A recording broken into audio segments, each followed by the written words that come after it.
Bonjour Tony, heureux de te revoir après tout ce temps.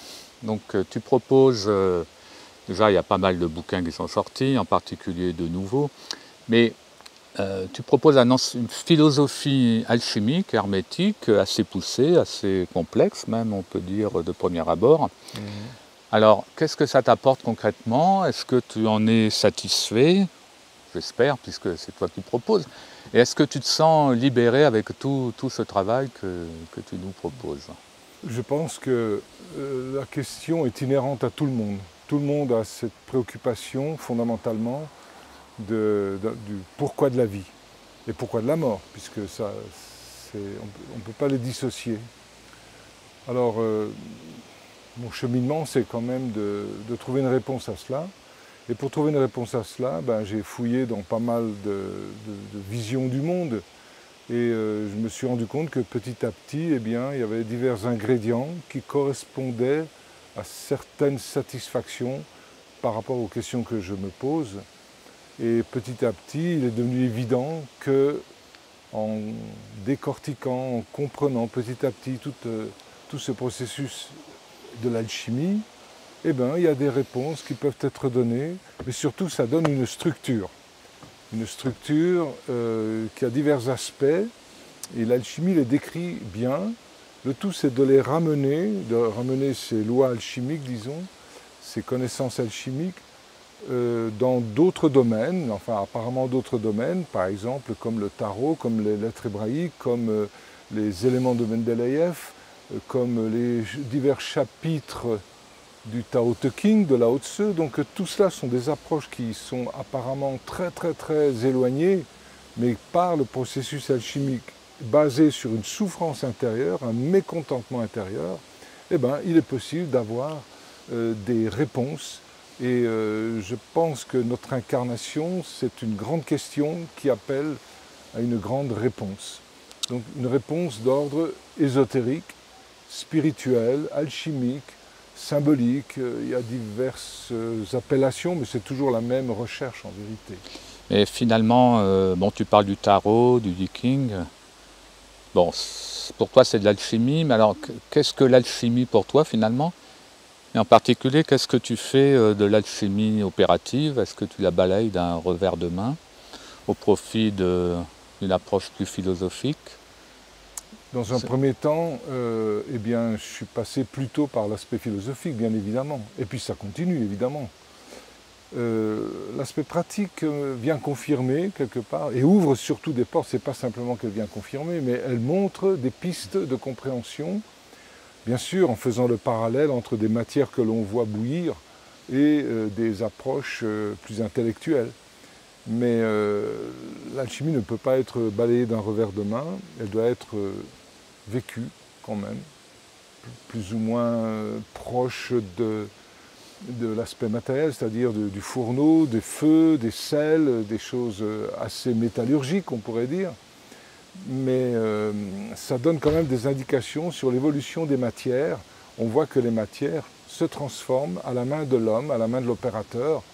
Eh bien, on peut tout à fait reporter cette démarche sur un plan philosophique, où la philosophie, eh bien, se transforme à la main du chercheur.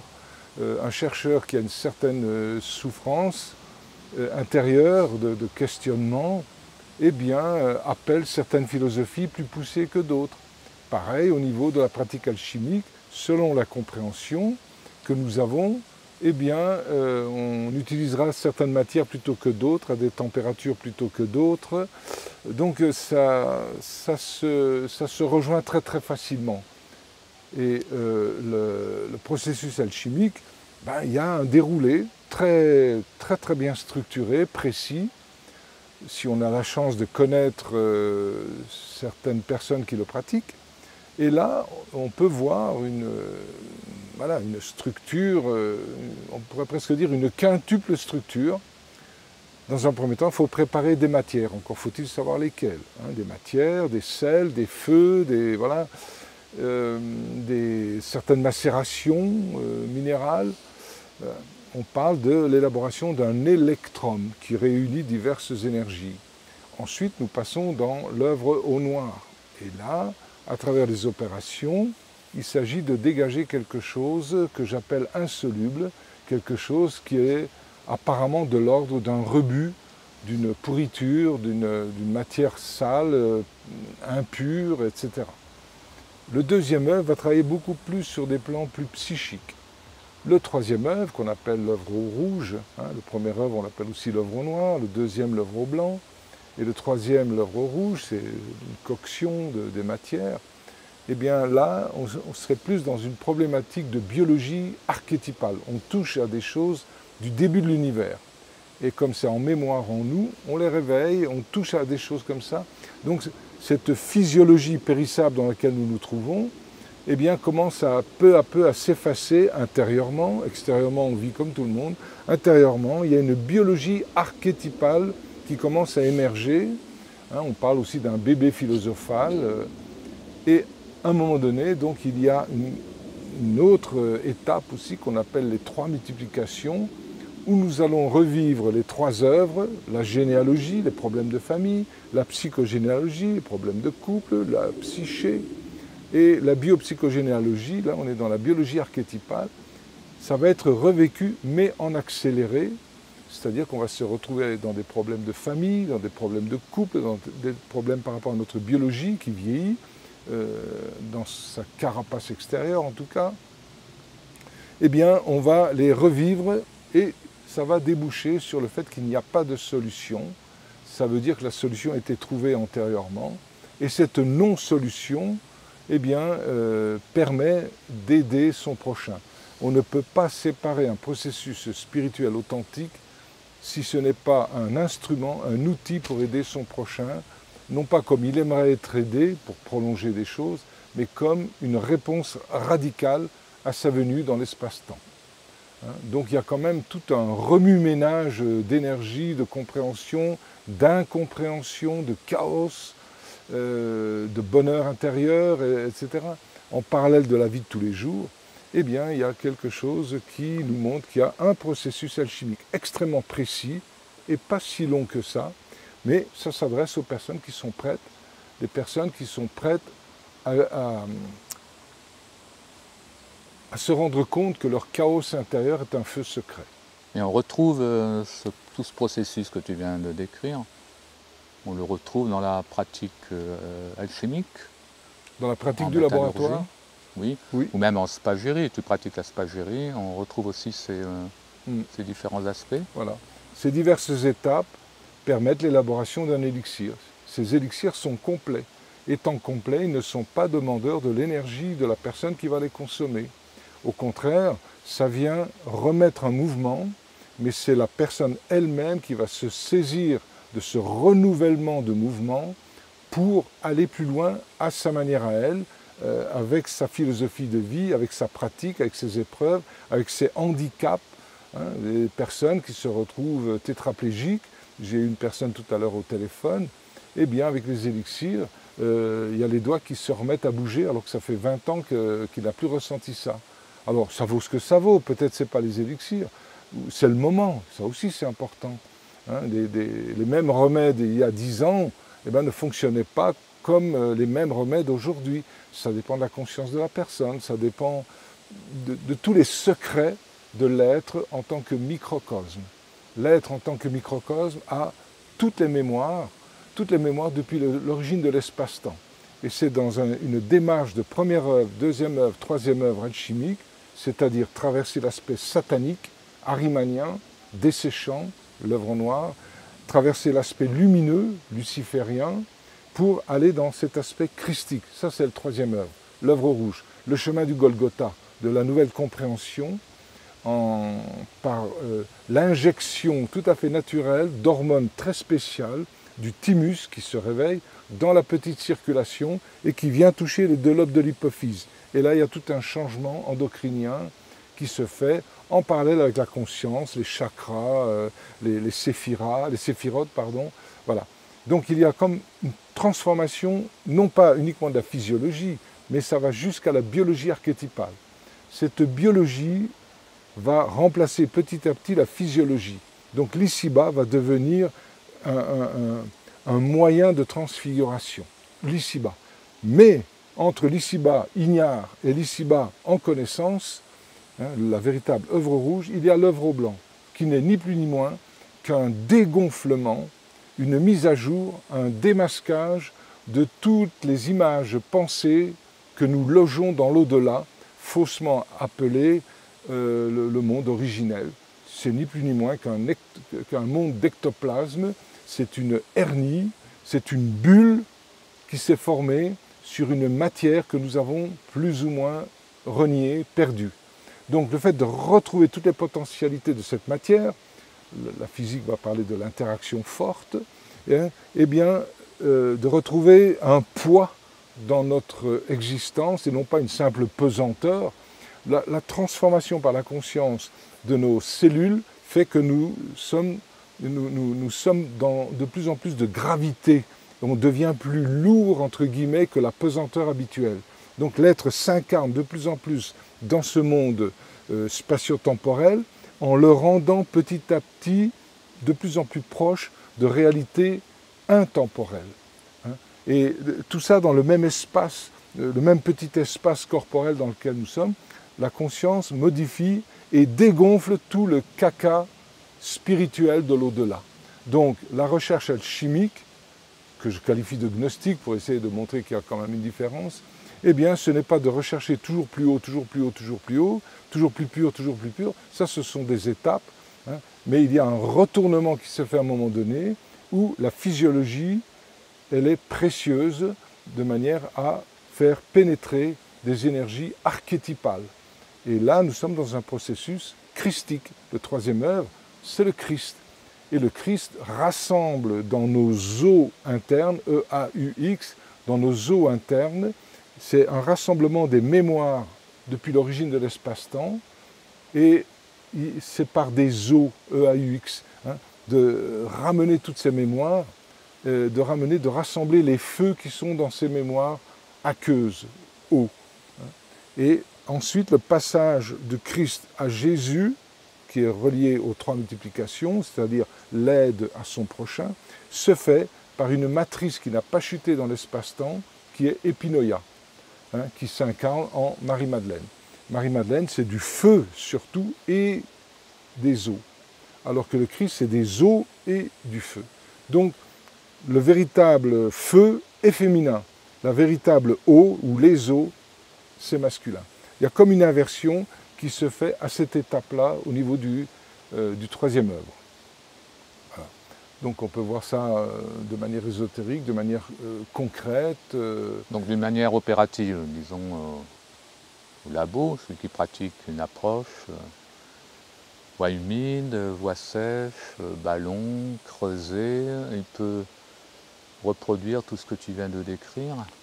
Oui, y compris, de ce que je connais de la troisième œuvre, les multiplications, ça se fait automatiquement. Ça va avec la conscience de la personne qui évolue et qui fait de plus en plus confiance à son feu secret, c'est-à-dire ses insolubles. C'est la clé. C'est-à-dire qu'avec quelque chose qui semble impossible, je rends possible. Ça devient possible. Ce n'est pas que je le fais possible, mais ça devient possible. Mon travail à moi, c'est d'accepter de plus en plus le noyau de ce monde qui est fait de problèmes et de solutions, et d'aller trouver l'origine, où il y a une non-réponse qui nous permet de traverser ce monde qui cherche des réponses à toutes les questions, et qui sont toujours provisoires et qui se retournent contre nous. Donc, quelle est la base fondamentale de ce monde? C'est un insoluble. La preuve, on pourrait vivre des millions d'années, on n'aurait toujours pas de réponse de ce pourquoi nous sommes venus dans ce monde. Donc le message de ce monde, c'est quelque chose d'insoluble, un questionnement, un grand point d'interrogation. Et l'alchimie travaille avec ces insolubles, puisqu'on peut l'appeler aussi le feu secret. Le feu secret, ce n'est pas un feu secret qui a été fabriqué dans l'au-delà. L'au-delà, c'est un hologramme au tout début de l'univers, entre 10-38 et 10-35 secondes, entre 10-38 et 10-36 secondes, eh bien, il y a un aspect feu secret qui a été projeté de manière luciférienne en un vide quantique. Et la materia prima a été accompagné sous forme d'un univers quantique. Et depuis, nous sommes alignés sur ces deux projections, qui n'en sont qu'une seule d'ailleurs. Hein, c'est les projections des moments de l'inflation. Hein. L'inflation, elle est entre 10 moins 37 et 10 moins 32. Eh bien, ces 6 aspects, eh bien, 3 feux secrets, 3 materia prima, ont été projetés, et depuis, nous sommes dans un alignement d'un hologramme. Nous ne sommes plus reliés à l'inflation du départ.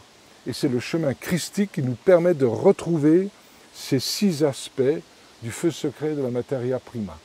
Alors, il y a des indications qui sont apportées par la voie humide, hein, la voie du cinabre. Hein, c'est intéressant au niveau didactique. Au niveau opératif, je le vois moins. Je ne pense pas que ce soit si opératif que ça. J'ai vu des résultats, c'était absolument pas probant. Par contre, en voie sèche, c'est beaucoup plus compliqué, j'ai envie de dire, et en même temps, c'est beaucoup plus structuré, beaucoup plus logique. Et on voit la signature du déroulé de la voie sèche dans les diverses maisons et figures de la Grande Place de Bruxelles. Là, on voit vraiment tout un déroulé, étape par étape, électrum, œuvre au noir, œuvre au blanc, œuvre au rouge, et les 3 multiplications au niveau de l'hôtel de ville. Oui, tu as sorti un livre qui correspond à tout ce Oui. travail sur la Grande Place de Bruxelles. Oui, c'est ce livre-là, hein, où il y a pas mal d'indications, beaucoup même, étape par étape, la reliance que l'on peut faire avec le tarot, en le voyant, le tarot, le yiking, en voyant toutes ces approches-là, non pas uniquement de façon divinatoire, mais de façon opérative. Hein.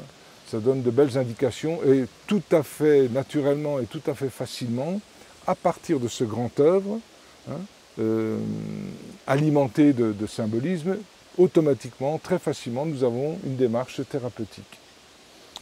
Alors, préconises-tu la pratique d'une voie opérative, j'ai envie de dire, au fourneau, à la cornue, ou une alchimie, on va dire, philosophique, de réflexion, Je pense que te suffit. dans un processus complet, il y a de tout.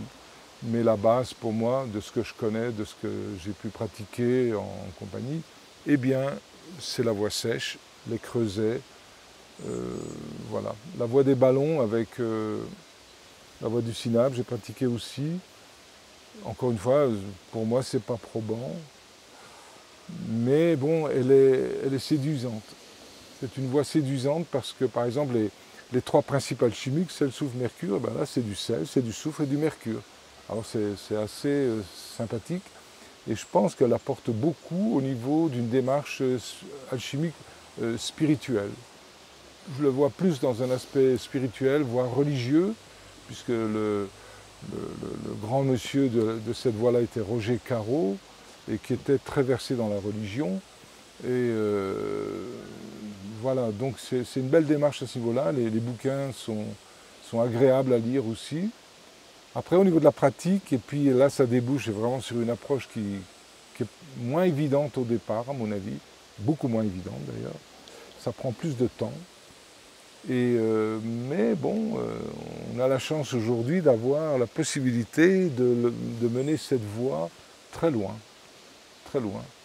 Il y a moyen de voir, c'est pas simplement dans les livres.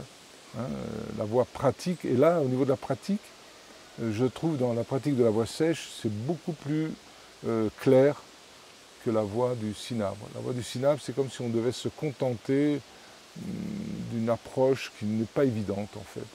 Alors que la voie sèche est évidente, elle devient évidente. Les matières répondent. Donc pour toi, il y a une préférence pour la voie dite sèche, Voilà. par rapport à la voie du cinabre. Mais Oui. est-ce que tu pratiques une voie, Au niveau opératif, par exemple? oui. Et puis une voie que j'ai adaptée, hein, c'est dans l'élaboration des élixirs. Il y a toujours des recherches qui se font. Là, je suis avec une petite équipe, dont mon fils, hein, qui, à 5 ans, il calcinait les plantes, par exemple. Donc, il est dans le bain là, depuis longtemps, avec sa femme, Aurélie. Et donc là, il y a une dynamique qui s'est mise en place et des choses aussi qui étaient restées en suspens. Et je me rends compte que cette spagyrie que nous pratiquons, hein, qui est issue de la spagisophie, hein, voilà, eh bien, c'est vraiment de l'alchimie, quoi. Et donc, mais là, à portée de main, c'est-à-dire que... Oui, oui, bah c'est clair que la spagyrie, c'est pas une alchimie au rabais, c'est de l'alchimie. Cependant, on parle de pierre philosophale, paraît-il. Qu'est-ce que ça t'évoque? C'est ce qu'on a aux multiplications ou est-ce qu'on peut avoir une pierre philosophale végétale par les plantes? C'est une voie possible, bien évidemment. Maintenant, je vois dans tout le déroulé, parce qu'au début, je n'avais pas ces éléments-là. Là, depuis quelques années, le processus est vraiment complet pour les élixirs. Eh bien, le déroulé pour la fabrication d'élixir est le déroulé du grand œuvre. Donc, même si à la sortie, c'est un élixir, alors qu'avec le grand œuvre, on débouche sur une pierre qui peut donner naissance, bien sûr, à un élixir, hein, plutôt minéral, eh bien, c'est le déroulé pour moi qui est important.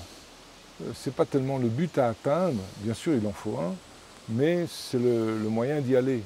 C'est tout le cheminant de transformation. C'est tout ce canevas que tu as mis au point, enfin, que tes réflexions, ta philosophie t'a amené à concrétiser, oui, qui correspond à ce cheminement, à la voie qui va différencier différents élixirs, oui, ou différentes pierres. Ouais. C'est ça que tu veux dire? Ce que je veux dire, c'est qu'au niveau du processus du grand œuvre au creuset minéral, eh bien, on a la trame fondamentale de la possibilité d'élaborer un élixir spagyrique. Hein, tout en faisant le parallèle, le principe mercure dans le végétal, évidemment, on va le voir différemment dans le creuset. D'accord, donc un déroulé dans le creuset que tu aurais retrouvé. Ah oui, complètement. Oui, oui, complètement. Donc on n'est pas uniquement un travail sur les 3 principes, mais je dirais sur 6. 6 aspects du départ, c'est-à-dire 3 aspects feu secret, 3 aspects materia prima. Et à partir de là, on se rend compte que ces 6 aspects sont là tout le long du déroulé du grand œuvre pour les élixirs et du grand œuvre aussi au niveau du labo. Ils y sont. Les matières correspondent et c'est assez fabuleux de pouvoir intégrer, par exemple, je veux dire, certaines matières qui font partie du noyau de la Terre. Eh bien, ces diverses matières sont utilisées en petit, dans un creuset, bien évidemment, c'est dérisoire par rapport à la masse qui est dans le noyau de la Terre, mais c'est le processus qui s'enclenche, qui modifie le noyau de la Terre, pour moi. Et la surface aussi. On pourrait dire que la surface est un aspect de la materia prima, et en profondeur, c'est un autre aspect. Et c'est un peu comme si la surface suçait ce noyau terrestre masculin. C'est comme si ce féminin suçait, aimantait. On pourrait dire, tiens, pourquoi pas, hein, quand on parle d'un aimant, on pourrait évoquer le fer. Hein, le noyau de la Terre est en fer, avec un peu de nickel. Eh ben, nickel, fer, et puis la matière aspirante, amoureuse, aimante, qui va attirer, ça peut paraître l'inverse. C'est-à-dire que, par exemple, à Bruxelles, le chevalier, pas le chevalier, oui, on pourrait dire le chevalier, là on pourrait dire que c'est Saint-Michel qui est tout en haut de l'hôtel de ville, hein, eh bien, ce Saint-Michel vient du ciel et vient sur le dragon, l'aimant. Hein. Là, si on ramène cela en tant qu'image au noyau de la Terre, ben là, c'est comme si du noyau, ça tombait à la surface. Mais c'est le même, voilà, c'est ça qui est intéressant de l'alchimie, c'est qu'il n'y a pas d'idée figée. C'est un mouvement constant et des fois on peut avoir l'impression que c'est exactement l'inverse. Et ça l'est aussi. Donc ça montre en fait la richesse de la dualité. Donc en fait c'est accepter la dualité. Et si j'accepte la dualité, eh ben, je me rends compte que mes problèmes sont toujours insolubles. Et c'est ça le feu secret, c'est qu'il y a un mouvement constant. Hein. Mais alors, cette alchimie dont tu parles, c'est vrai que ça fait un peu désuet, un peu moyenâgeux. Est-ce que l'alchimie a encore un rôle à jouer à notre époque, et à plus forte raison, une époque qui ressemble à une fin de cycle, si on peut dire.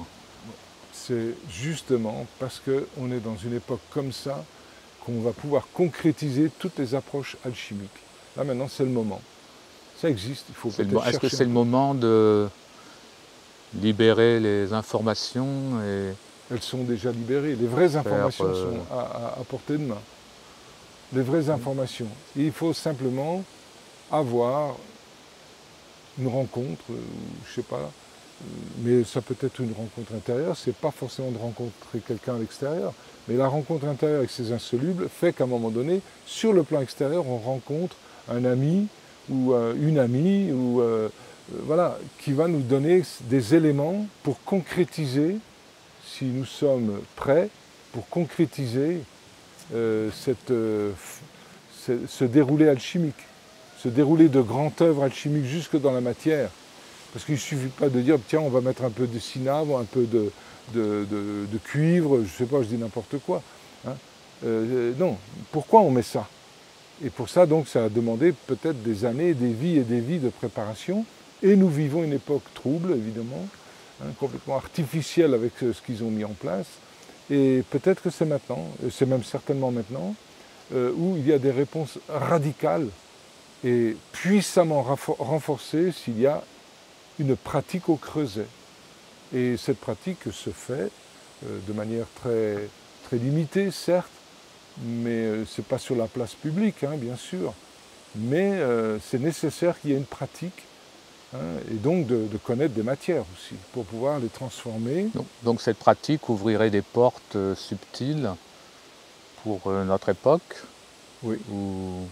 Mais je pense que c'est en cours, oui, c'est en cours.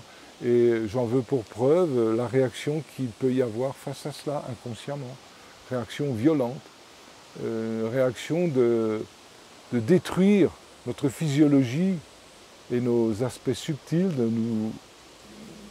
un écartèlement, une déchirure intérieure pour que l'homme n'ait pas la possibilité de connaître son alchimie libératrice.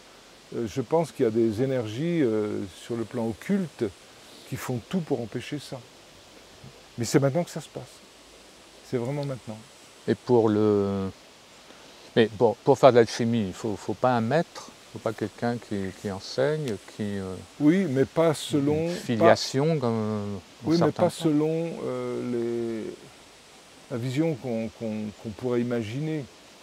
Être à ses pieds, tout passe par le maître. Dans un premier temps, inévitablement, on passe par un maître, forcément.